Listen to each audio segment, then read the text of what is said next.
کیا کمی ہے ہماری زندگی میں؟ شاید توکل کی کمی ہے، قرآن پڑھنے کی کمی ہے، عبادات کی کمی ہے، حلال اور حرام کی پرواہ کرنے کی کمی ہے، نظروں کی حفاظت کرنے کی کمی ہے. ہماری زندگی میں کچھ کمی ہے جس کی وجہ سے ہم اللہ تعالیٰ کے اس اللہ تعالیٰ کے ناموں کی وجہ سے ہم we are not living to our fullest. ایک شخص اس کو 1000 دینار چاہیے تھے. وہ ایک شخص کے پاس گیا اپنے جاننے والے کے پاس اور کہا کہ مجھے 1000 دینار چاہیے. تو اس نے کہا کہ ٹھیک ہے میں تجھے دے دوں گا، بس تو ضامن ایک لے آ جو اس کی ضمانت دے اور گواہ لے آ، میں تمہیں دے دوں گا، مجھے پرابلم نہیں ہے. وہ شخص مسکین تھا، کوئی اس کے جاننے والا نہیں تھا، لیکن اللہ والا تھا وہ. اس نے کہا دیکھ میری بات سن، میرا ضامن بھی اللہ ہے اور میرا گواہ بھی اللہ ہے، میں اللہ کو گواہ بنا کے کہہ رہا ہوں کہ میں تمہیں واپس کروں گا.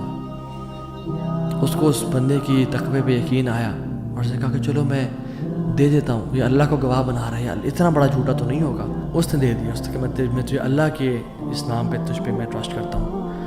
یہ شخص پیسے لے کے اس نے کاروبار کرنا تھا، یہ چلا گیا. یہ جب کشتی پہ بیٹھا سوار ہوا، دوسری طرف اترا، اپنا کام شام کیا، واپس آیا. جو دن اور جو مقرر وقت آیا ہوا تھا، جب وہ کشتی پہ آیا واپس، ایک سمندر کے پار یہ شخص تھا، تو جو لاسٹ کشتی تھی وہ نکل گئی. یہ سر پکڑ کے بیٹھ گیا کہ میں نے تو آج وعدہ کیا تھا اور اللہ کو ضمانت دار بنایا تھا اور گواہ بنایا تھا. اب اگر میں آج اس تک مال نہیں پہنچاتا تو وہ کیا سوچے گا میرے بارے میں، اور اس کا تو ٹرسٹ اٹھ جائے گا، یعنی کہ میں نے اللہ کے نام پہ جھوٹ بولا اسے. تو آخری کشتی چلی گئی تھی. اس کے بعد جو کشتی نے اس دن جانا نہیں تھا، تو اس نے کیا کیا کہ یا اللہ میں نے تجھے ضمانت دار بنایا ہے اور تجھے میں نے گواہ بنایا ہے، تو تیرا کام ہے اس مال کو پہنچانا. اس نے ایک ووڈ لاگ لیا، اس میں سوراخ کیا، اس میں 1000 دینار.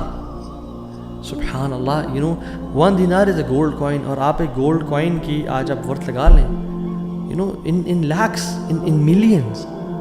اس نے کیا کیا، اس کو اس ووڈ لاگ میں ڈالا، پرچی لکھی اور اس میں ڈال کے بسم اللہ پڑھ کے آگے بہا دیا. کیسا قادر ہے، کیسا قدیر ہے. اس نے اس ہواؤں کو رخ پھیر دیا اور وہ بندہ وہاں انتظار کر رہا تھا، اور اس کے بندے کے پاس وہ ووڈ لاگ پہنچا اور اس نے اس کو دیکھا. اس میں پرچی تھی اور پرچی نکالی اور اس کو کھول کے دیکھا کہ اس کے 1000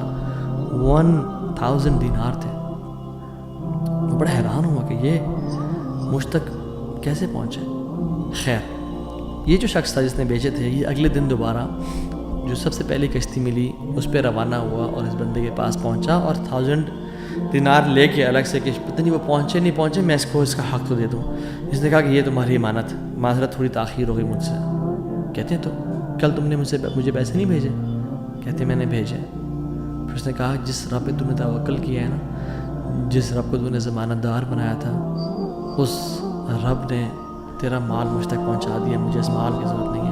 اللہ تعالیٰ کے نام جو مسلمان جانتا ہو کہ میرا رب میں یہ کوالٹیز ہیں، اور یہ تو صرف 3 ہیں اور ہزاروں ہیں اس کے علاوہ، وہ کیسے بات تو پریشان ہو سکتا ہے؟ وہ کیسے انزائٹیز اور پریشانی سے گزر سکتا ہے؟ اس کو پتہ ہے کہ میرا رب ہر چیز پر قادر ہے.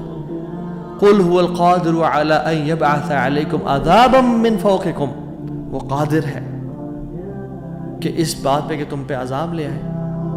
ان المتقین فی جنات ونہر فی مقعد صدق عند ملیک مقتدر. عند ملیک مقتدر، وہ مقتدر بھی ہے، وہ ہر چیز پر قادر ہے. تبارک الذی بیدہ الملک وهو على كل شیء قدیر، وهو على كل شیء قدیر.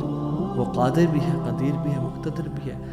تو پریشانی کس بات کی ہے جب ہمارا رب ہے اور وہ ہر چیز کو کنٹرول کر سکتا ہے، اور ہم اگر اللہ والے بن جائیں تو پھر آپ یقین جانیں کوئی مسئلہ نہیں رہے گا. ہر پریشانی کو وہ آسانی میں ایسے بدل سکتا ہے. اس نے صرف کن کہنا وہ بدل جائے گا. انما امره اذا اراد شيئا ان يقول له كن فيكون. فسبحان الذي بيده ملكوت كل شيء وإليه ترجعون.